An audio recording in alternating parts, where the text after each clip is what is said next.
They say every town has at least one person who knows the real rules of life.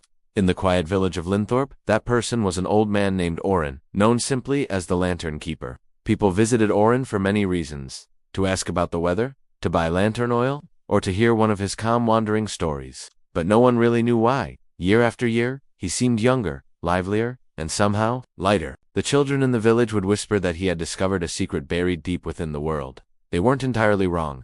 One gray autumn morning, a young woman named Mira stepped into Orin's little lantern shop. She had moved to Linthorpe recently, carrying dreams that had grown so heavy they felt like stones in her pockets. She wanted to start a bakery, but every attempt had stalled. Money was tight. Her confidence was even tighter. Orin glanced up as the bell over the door chimed. His eyes, clear and knowing, settled on her. "Ah," he said softly. "Someone carrying more worry than groceries." Mira managed an awkward laugh.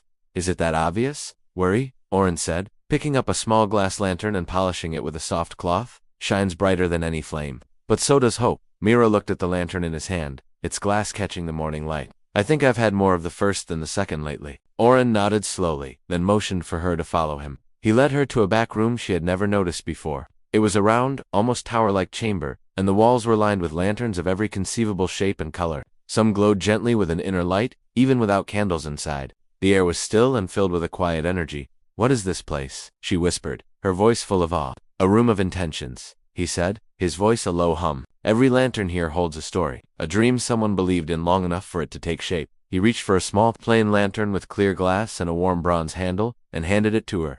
"This one," he said gently, "is yours." Mira shook her head, confused. "But I haven't created anything yet. My bakery is just an idea." "Not yet," Orin agreed. "But that doesn't matter. The world responds to what we believe before it responds to what we do." Mira frowned slightly. "I don't understand." Orin smiled, a patient and kind expression. "Then let me show you something." He pointed to a tall, magnificent sapphire lantern hanging from the ceiling. "Years ago, a man came to me. He dreamed of traveling beyond the mountains, but he was terrified of failing. Every time he planned his journey, he imagined storms, broken paths, and 1,000 things that could go wrong.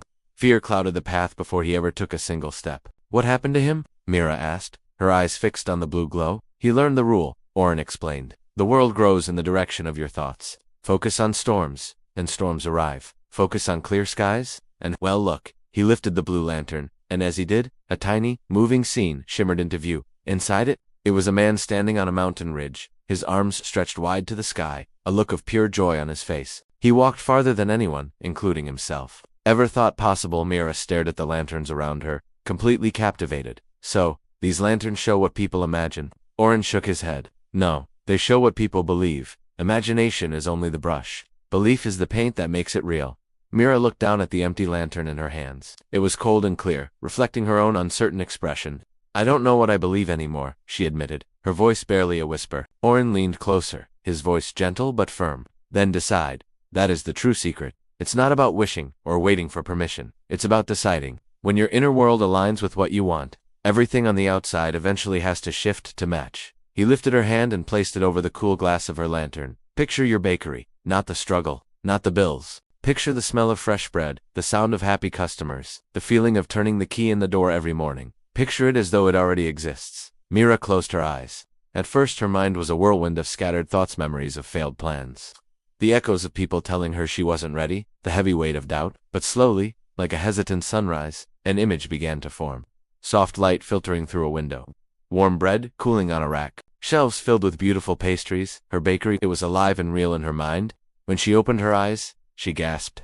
Inside her lantern, a small warm glow had appeared, flickering softly like a newborn star. "It worked," she whispered, stunned. Orin smiled. "The glow is only the beginning. Now your task is simple. Return every morning, hold the lantern, and focus on the feeling of that bakery. Let that feeling grow stronger than your fear." "But is this magic?" Mira asked, still gazing at the light. He chuckled softly. "Only the magic that everyone forgets they have. The magic of directing the mind." And so she did.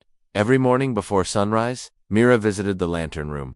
She didn't tell anyone what she was doing, not because she wanted to keep it a secret, but because the dream felt too new, too delicate, like a bird learning its first breath. Day after day, as she held the lantern and focused on her vision, the glow inside it strengthened. And strangely, her outer world began shifting to a woman she'd barely met in the village told her about an unused storefront that was available for rent at a price she could afford. A friend who was moving away offered her old kitchen equipment for free. A new supplier, searching for local clients, dropped his price by half just for her. Little synchronicities started popping up everywhere. And one evening, as Mira sat with her lantern, its light now bright and steady, a calm realization washed over her. I can do this. It's already becoming real. By spring, the bakery opened its doors. It was called the Rising Loaf. People lined up not only for the pastries though, they were excellent, but because the place itself felt warm, inviting, and full of something they couldn't quite name. One sunny afternoon, Orrin visited. He stood quietly in the corner, looking around at the bustling shop, his eyes twinkling with pride. Well, Mira asked, wiping her hands on her apron,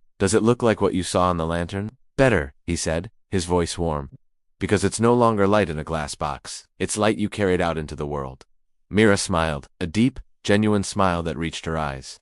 I think I understand your secret now. Orrin shook his head softly. It isn't my secret. It belongs to anyone who is willing to believe in what they want, more than they believe in their fear. He tapped the lantern she now kept on a shelf behind the counter, still glowing softly after all this time. Just remember, he added, the lantern doesn't work because it holds light. It works because you do. And with that, the lantern keeper tipped his hat, stepped out into the sun, and wandered down the road, leaving behind a bakery filled with warmth, and a young woman who had discovered the quiet, powerful truth that shapes the world. When your thoughts, your emotions, and your actions all align with what you desire, life has no choice but to reflect it back to you.